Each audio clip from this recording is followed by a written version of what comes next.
Good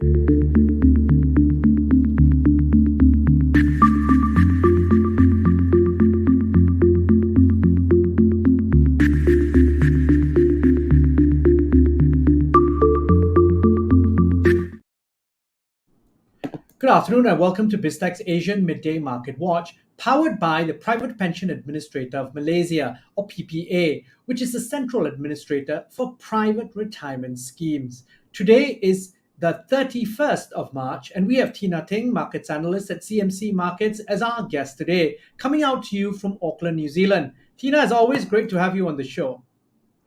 Hi, Brian. Now, Tina, before we get your insights, we're going to take a look and see how markets have performed in the first half of the day across the region.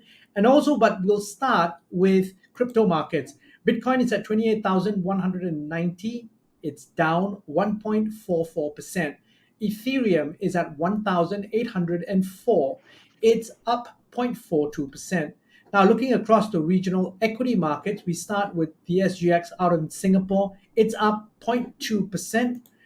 Bursa Malaysia in KL on the KLSE is up 0.05%. Shanghai is up 0.26%. The ASX All Ordinaries is up 0.78%. The Nikkei is up 0.97%. The Hang Seng is up 0.78%. And rounding up the numbers, we've got the Kospi, which is up 0.98%. So, Tina, markets are green all across the region.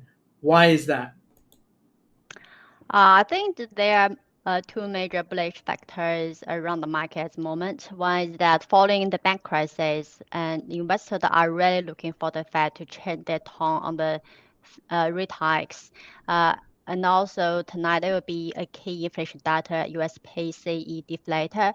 I think it's a strong expectation. The inflation will continue to cool down. At the same time, the central banks are changing their stance on the monetary policy, and I think the Fed would continue to soften the tone on the tightening steps. That's just a policy optimism. The second factor is that China's recovering speed up, and today's PMI data actually came out better than expected. So that's a very positive sign of the world's second largest economy, which would push up the commodity prices and risk sentiment. Now, Tina, the other thing that's very obvious is the return of tech, not only on Wall Street and Nasdaq, but also in China. Is this bull run with tech stocks sustainable? I think for now, I would say it will be sustainable for the time being. Once because last year, this brutal 2022, the tech sector has got beaten the hardest, and they're just like a 70% or even 90% drop. And this year, just because they're signed off the central bank slow down rate hikes, which push up the tech sector. At the same time, Chinese government is relaxing their crackdown on the tech company as well. I think just all the good signs, optimism around the markets in the sector. And what is your outlook then on the US dollar, given the fact that we've really had a change in sentiment around the banks, and recession fears in the US obviously have gone up significantly since the banking crisis started? I think now the focus on actually the policy, central bank's policy, is not really just because of recession fears.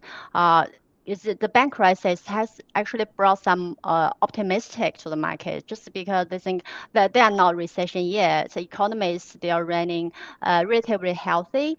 At the same time, I think central banks now are relaxing on their liquidities. So US dollar, actually, this is the bearish factor for the US dollar. If the Fed they increase money supply and just slow down rate hikes, there's a press on the US dollar. I think that's still in the downtrend, and we can see probably further weakness of the US dollar. All right, on that note, Tina, thank you very much for your insights. Thanks for coming on the show. Thank you, Brian. Now, we've been speaking to Tina Teng, markets analyst at CMC Markets, on BizTech's Asian Midday Market Watch, powered by the Private Pension Administrator of Malaysia, or PPA, which is the central administrator for private retirement schemes. This video and podcast will be on our website, www.biztech.asia, as well as our social media platforms. It'll also be on our syndication partners, TV stations, radio stations, and websites.